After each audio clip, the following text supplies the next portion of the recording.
সুখবর সুখবর সুখবর, বিগত 25 বছর পর আবারও শীতকালে আমাদের মাহে রমজান।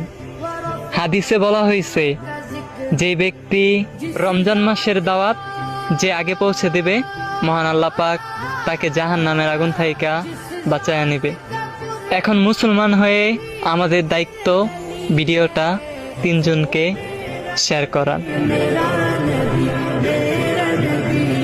সুখবর সুখবর সুখবর, বিগত 25 বছর পর আবারও শীতকালে আমাদের মাহে রমজান। হাদিসে বলা হয়েছে, যে ব্যক্তি রমজান মাসের দাওয়াত যে আগে পৌঁছে দেবে, মহান আল্লাহ পাক তাকে জাহান্নামের আগুন থাইকা বাঁচায়া নিবে। এখন মুসলমান হয়ে আমাদের দায়িত্ব ভিডিওটা 3 জনকে শেয়ার করা।